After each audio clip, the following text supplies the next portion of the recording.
We're also going to take a look at the impact that the floods has had on tourism at large, where many tourist attraction sites, they have been closed. The Kruger National Park being the worst hit, with the most rest camps flooded. 54 guests also had to be airlifted. Now, entrance gates have been closed, no day visitors allowed. We're going to get more on this. SABC News reporter Ulrich Hendriks gives us some insight. Ulrich, a very good morning. I mean, we obviously at a stage where we're still quantifying the losses that have been incurred. But to my point, the tourism industry really has been impacted. Perhaps you can give us a summation of what's transpired thus far as we're speaking. Hi, good morning, Liesl, and welcome to Mbombela and Mpumalanga. Of course, the Kruger National Park, Sun Parks, very heavily, impacted by the floods. A lot of rest camps, in fact, they do not allow day visitors anymore. And of course, the people who were at the various rest camps, they've been evacuated. They evacuated about 54 in the last 48 hours, but totally, it's more than 360 that they have evacuated since January 9th because of the rising waters, the floods, and, just for the safety of the visitors, they have been evacuated. We saw the Minister of Forestry, Fishery and the Environment, Vali Oukamp, of course, doing an assessment at KNP yesterday.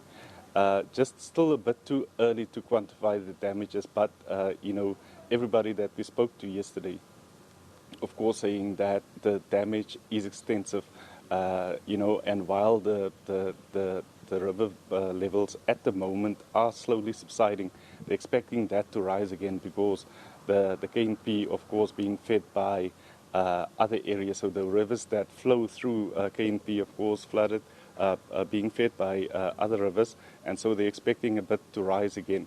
We're also expecting rain today, clearing tomorrow, but a little bit of rain again during the rest of the week. So, in terms of the rain, not yet over. We also heard from SANParks that a lot of the staff, especially those in the northern side of the Kruger National Park, of course, still cut off, but they are in contact with those staff. They are safe, they have enough to eat, and they are in contact with them. Still a lot of assessing to do once everything starts clearing, and that will happen in the next couple of weeks, and then they'll be going in there with environmental, with engineers to check on the bridges, on the roads, on the buildings, and to basically see how much the damage is, but it will be extensive, as everybody has told us. They've also yesterday announced the launch of the Kruger Relief Fund, where they're hoping that South Africans and tourists who come to the Kruger National Park will be able to donate. They say they have the necessary checks and balance that will allow them to receive the funds and to disperse them into reconstructing the Kruger National Park.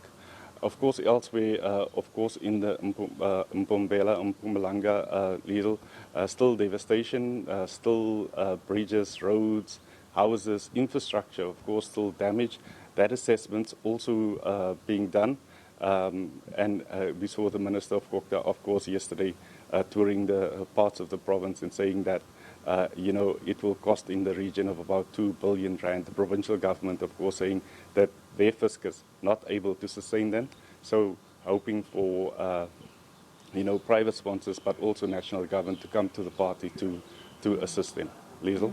Well, we're obviously going to continue to monitor it. Yes, the damages that have been incurred, and really where to from here. But Ulrich, thank you for that at this hour. We'll chat to you a little later, perhaps as the day continues as well, to see what else is happening on your end there. Ulrich Hendriks in Mbombela, quantifying the impact that it's had on the floods have had on the tourism industry at large. It's still early days, and we're still obviously going to take a look at that weather report, look at where to from here, what the days ahead also entail.